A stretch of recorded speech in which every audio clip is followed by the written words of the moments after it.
I thought the future would be cooler. I thought the future would be cooler. Hi, and welcome to this, Season 2 of Learning is the New Working, a podcast series where I, Chris Pirrie, ask the questions that you, Chief Learning Officers, talent leaders, designers, and learning geeks want answered from workplace learning leaders, stakeholders, and change makers. Here in Season 2, we're exploring the theme of change. Why? Because we're talking a lot about the urgent need to change the way that we offer learning and development services, how the world of work is changing, how the economy itself is undergoing a massive and profound process of disruption and change. I thought the future would be cooler. You know, too often this change is presented as negative and detrimental, but perhaps not all of the changes that we're seeing need to be scary. And certainly, as we learned in episode 1, not all the old attributes of the workplace are worth hanging on to. If nothing else, then surely our own ability to cope with change as learners, leaders, and managers is the attribute that we want to develop the most. So let's work together to learn about change this season via conversations with senior workplace practitioners at major companies like Airbnb, LinkedIn, and Visa.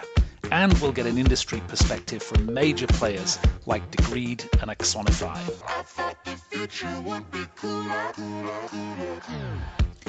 You know, talking to these highly experienced and smart practitioners has taught me a lot, and it made me question some of my own assumptions going in. I think it might do the same for you too. Let's also give a shout out to this episode's sponsor. We're sponsoring this episode in the name of Humentum. It's a global membership organization of international NGOs that provides training, convening, and support to organizations that are working for social good.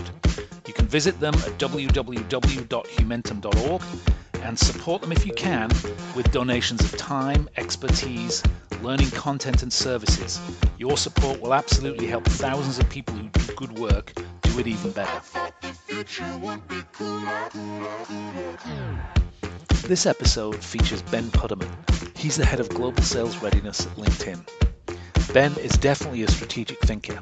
He's a creative learning and talent development professional with, I think, a real passion for enhancing personal and organizational performance. He's worked across several industries and for some really iconic companies such as Oracle, Gap Inc., Tesla, where he was Chief Learning Officer, and now at LinkedIn, where he heads global sales engagement. He's also worked for some extraordinary leaders, including Elon Musk, Larry Ellison, and with and for the Multipliers author Liz Wiseman, who's really in the business of helping create great leaders. Ben's really earned his chops, as they say here in America. He has deep expertise in leading high-performing teams, learning and development organizations, performance management, employee engagement, succession planning, innovation and customer experience, change management, and organizational transformation. He's got 20 years of progressively increasing responsibility in increasingly intense and innovative environments, and he remains intensely committed to being curious, open to new ways of working, and as you'll hear, he really makes fun a core part of his work practice. Let's listen in to my conversation with Ben Puderman. I thought the future would be cooler.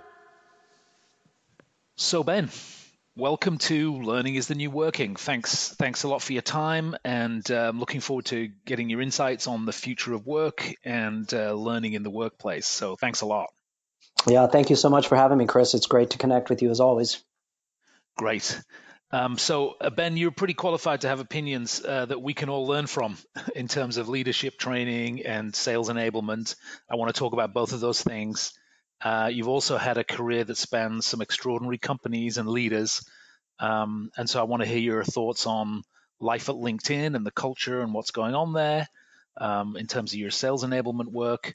And I also, of course, want to talk about leadership, hear about your time at Tesla and Oracle, your work with Liz Wiseman, and kind of what you learned along the way.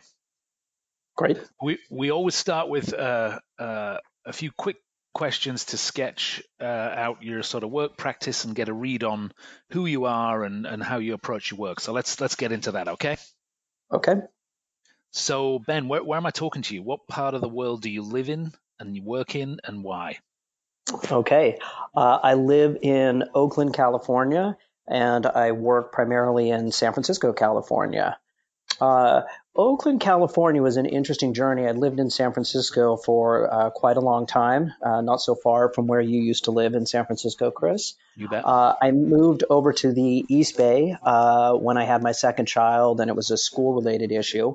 But in my journey from moving from San Francisco to the East Bay, I fell in love with the city of Oakland, which is where I live now. It's a wonderful city. It's diverse, it's cultural, it's got amazing restaurants. It's just an absolutely fabulous place to live. And I'm blessed that I get to wake up and take the BART in and work every day in downtown San Francisco, which I appreciate also. Great. Says a lot about you, Ben. Public transport into work, and a great diverse city, one of the hippest cities on the planet. It says a lot already. We already learned a lot. There you go. Simple as that. What about school? What did you study? And does it have any bearing on your work today? Boy, that's a great question. And coming from a family of educators, I'll have to be a little careful how I answer this one. I studied at both the University of California at Santa Cruz for undergrad and University of Illinois for grad work. Undergrad was a major in political science and a minor in theater arts. At my grad degree, it was in industrial and labor relations, which is just a fancy name for essentially an HR degree. Interesting. So those were my backgrounds, and yes, I think that it all helps. I think that it helps with communication skills, with critical thinking, with deductive analysis. I think there's some particular courses that I did in graduate school around research methodology and statistics that have actually, oddly enough, helped me very much in my career. And then in undergrad is where I learned to think and articulate an argument, which certainly helps. And then the theater arts minor, oddly enough, I did for fun. Really was one of the better things that I could have chosen to have done, and learned a lot there about public speaking and risk taking. Excellent. Confidence as well, I'll bet. What's your job title, Ben, and what do you actually do on a typical day? Yeah, always a great question as well. Never the same so things. the job title is no, I'm glad that you limited it to a typical day. So I am the global head of sales readiness for LinkedIn. So I work in the sales organization. I have teams spread out across the world. And we are responsible for just what you would imagine, helping our employees and ultimately our customers be successful. Typical day for me, I'm not sure that I have one. Every day feels very, very different than the one before. Right now, we're on a fiscal year that is ending at the end of June. And so there is a lot that I'm doing right now to help prepare the team, myself, and others for our strategy for next year, which looks to be a really exciting year to be in sales enablement at LinkedIn. Great. We're going to definitely dive into the whole LinkedIn story in a second. But I always ask people if they have a particular sort of mission in their approach to their career. I do. It's a great question, and if you'd have asked me this question not so long ago, I would have fumbled with the answer to this. I think I probably would have been well served if I could have articulated this a little earlier in my career. But this was something that just came to me over time with a little bit of perspective. So today I'm really clear on what my career mission is. I want to do three things. And the three things, it's only three things, and they're non-negotiable to me. One, I want to do great work that makes an impact. Two, I want to do it with great people who I truly enjoy working with. And three, I want to help grow talent. Those are my three things. That's my career mission. It's what I bring into any interview, whether I'm the interviewer or the interviewee. It literally is what guides me at this point in my career. Very cool. Well, at this point in your career, you work for LinkedIn, and it's an extraordinary company. And I want to talk about LinkedIn a little bit. Extraordinary platform. 150 million people in the US alone have a LinkedIn profile, and 3 million jobs are posted every month, according to the LinkedIn blog. It was profitable from really early on and has become quickly an essential tool for recruiting and another number of other HR functions. But it's also a modern sales tool that people use to engage their potential customers and sort of create a profile for themselves. It's Yep. a thriving work-based ecosystem. What have you learned about the company from since you joined them last year, Ben? Whew, there's a lot. Feel very fortunate to have had the opportunity to come and join LinkedIn. It's an extraordinary company. So the learnings for me have been numerous. I'll try and keep them a little succinct for this particular conversation. I came to LinkedIn above all things for culture and the leadership that makes that culture happen. So there's a lot of literature out there about the unique and amazing culture that is LinkedIn. There's a lot that you can read about the leadership team here, and it starts with the CEO, with Jeff, who is fantastic. And I had heard so many amazing things about the LinkedIn employee experience and the culture and the leadership. It is really what drew me to the company. I will say that it helps that I also liked the products and could relate to the products before coming here.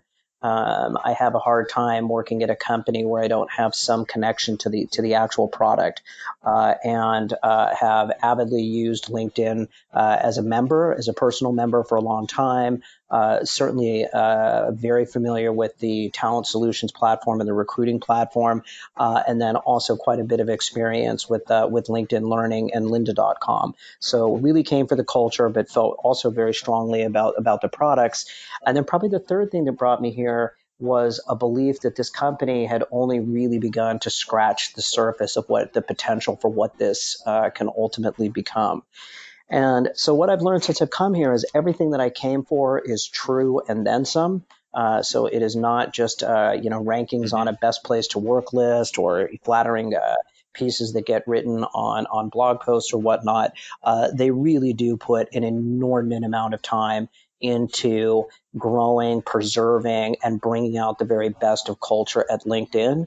And it has a very palpable, very direct tie to the performance of the company. So this is truly a company that's worked out that when you have a thriving culture and you have employees who are incredibly committed to the mission and the vision of the company, that great things happen.